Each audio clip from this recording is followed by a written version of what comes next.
E aí, Afroigreja, tudo bem? Então, estamos aí, né, voltando a essa série de vídeos aí também pro YouTube. Então, se você não se inscreveu, se inscreve lá no YouTube. Se você me segue aqui, você gosta de conteúdo, já comenta, já curte, já marca as pessoas e depois compartilha também o vídeo. Hoje a gente vai falar sobre duas coisas: necroespiritualidade e necroteologia. Né, o que é isso? Como isso se aplica também na leitura bíblica? Se liga aí. A espiritualidade, né, e aí trazendo a partir da experiência negra, ela sempre teve um caráter libertador, de libertação, um caráter de emancipação do povo negro.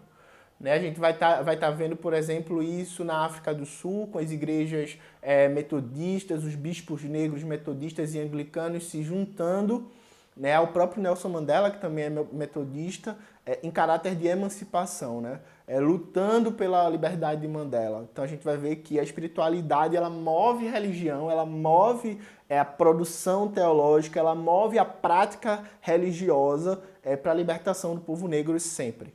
Né? A gente vai ver também nos Estados Unidos isso acontecendo com os movimentos dos direitos civis, com o próprio movimento Black Power, com as Panteras Negras. Então, assim, a gente vai ver como a experiência de fé, tanto evangélica quanto islâmica nos Estados Unidos, a experiência negra, ela foi primordial para a libertação do povo negro.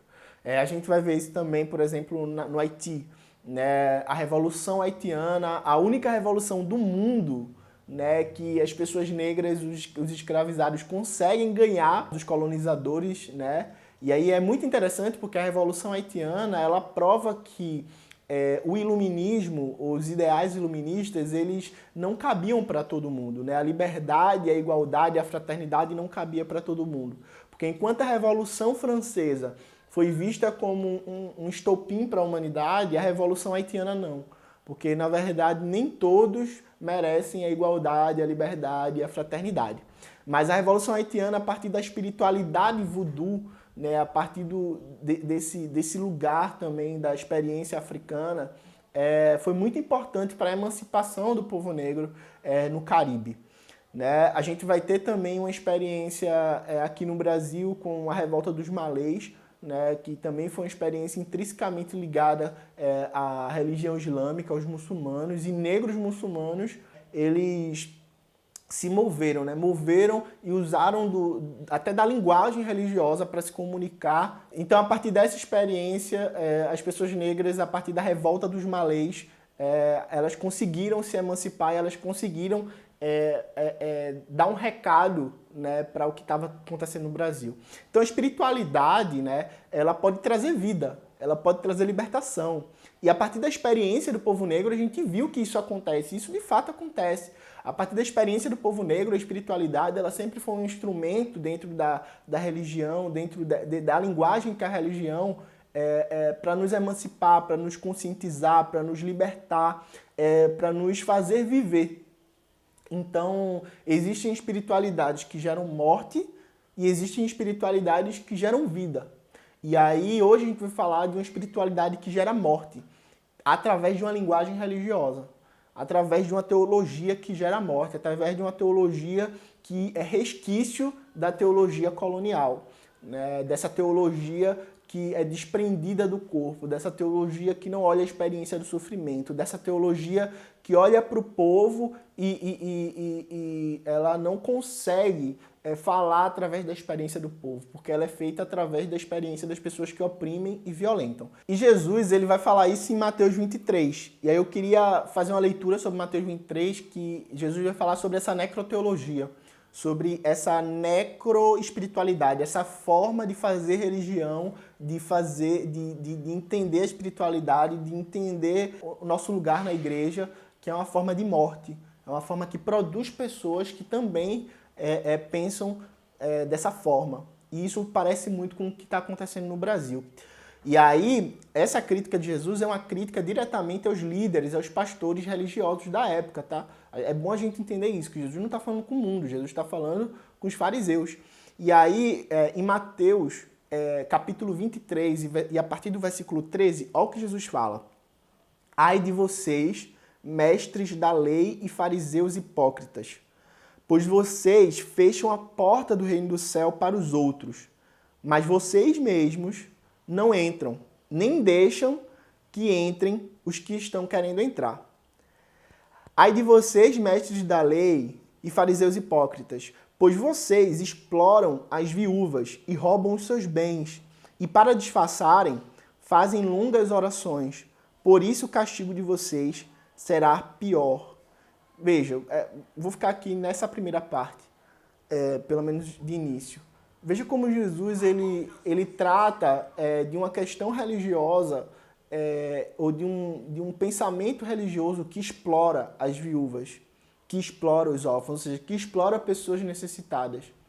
A partir da linguagem da oração, das orações longas, eles conseguem mentir sobre o que de fato estava acontecendo ali.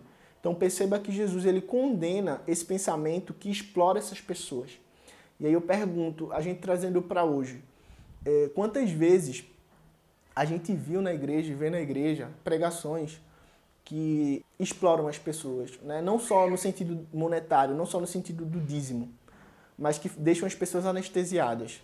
Né? As condições daquelas pessoas, as condições das viúvas, as condições dos órfãos. Quais são as condições dessas pessoas? Né? Condições de trabalho, condições de qualidade de vida. E quantas vezes a igreja se calou diante disso? E quantas vezes a igreja escondeu esse lugar de exploração dessas pessoas através de uma longa oração.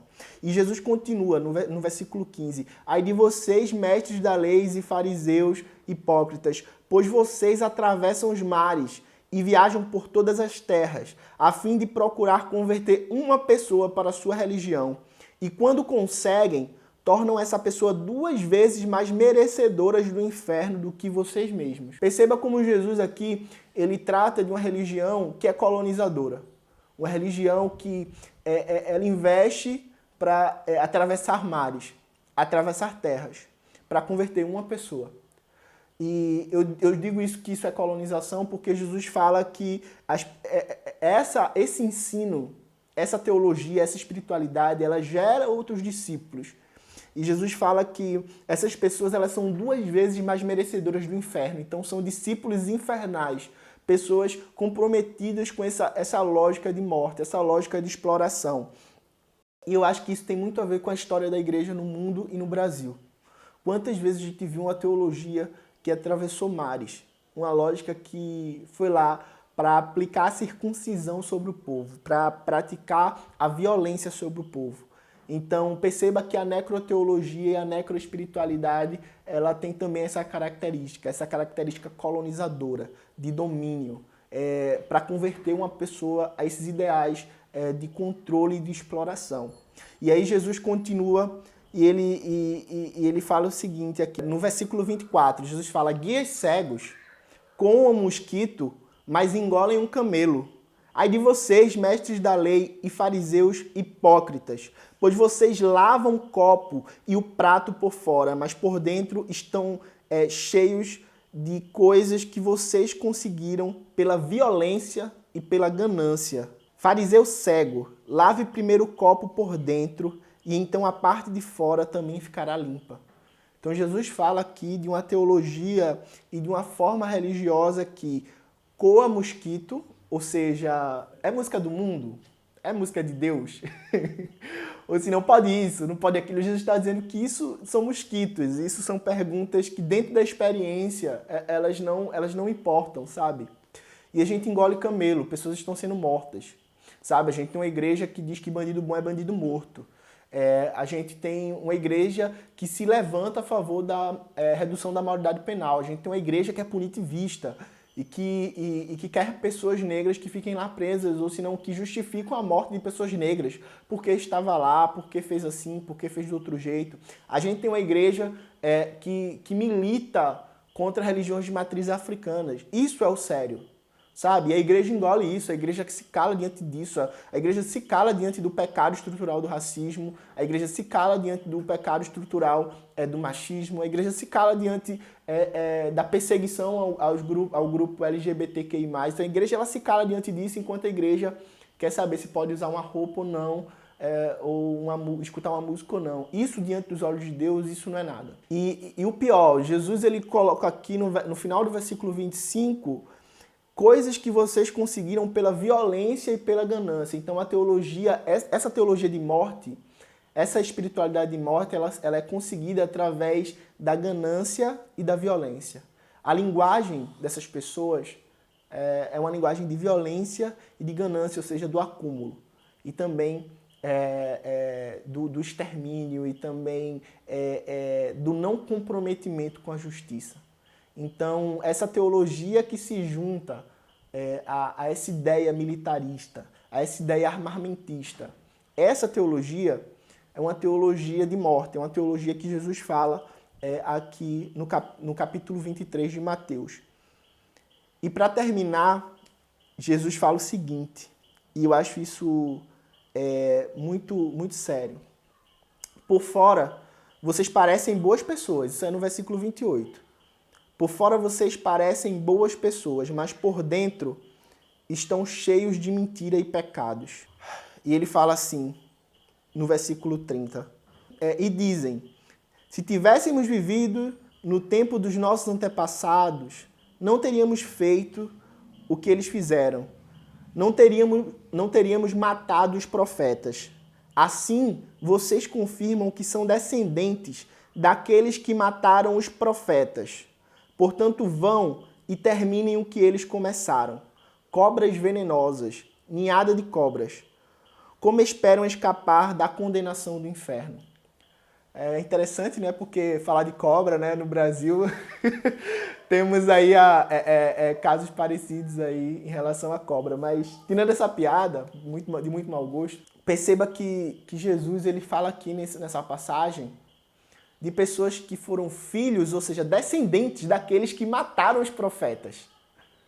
Jesus fala assim, se fosse na minha época, a gente não tinha matado os profetas, a gente não tinha perseguido os profetas. Mentira! Hoje a gente vê que a igreja ela se levanta contra todo mundo que tenta apontar os erros, que tenta apontar a violência, a ganância, o acúmulo, que tenta apontar justamente esse lugar de morte, sabe?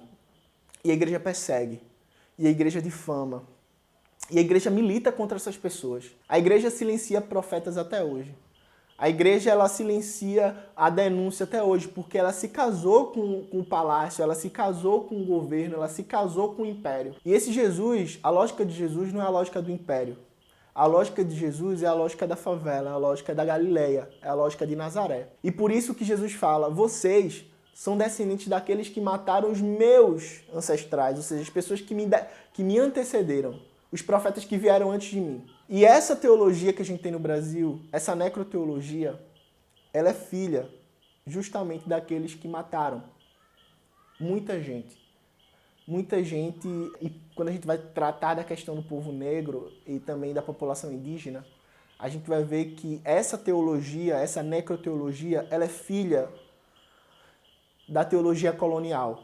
Ela é filha do que restou dessa teologia. Ela é filha daqueles que quiseram matar pessoas negras, daqueles que escravizaram pessoas negras, daqueles que tinham um chicote numa mão e a Bíblia na outra mão. E essa teologia, ela vai tentar continuar matando não só pessoas negras, não só pessoas indígenas, mas qualquer pessoa que se levantar para dizer que a ganância e que a violência, elas estão incrustadas dentro dessa teologia. Por isso que Jesus vai falar que o copo, ele pode até estar bonito por fora, mas por dentro está sujo. E o que isso quer dizer? Quer dizer que você pode até ter uma boa aparência teológica, sabe? Sua teologia pode ser até bonita por fora. Pode até fazer sentido. Pode até, em certo nível, ter uma legitimidade. Mas ainda assim, é uma teologia que produz morte. E no fim das contas, é uma teologia que é movida e que surge por conta da ganância, por conta daqueles que mataram os profetas, daquele que matou as pessoas que vieram antes de nós. Então, a teologia que Jesus fala aqui, ela muito me lembra a teologia colonial. É isso. Não posso acreditar.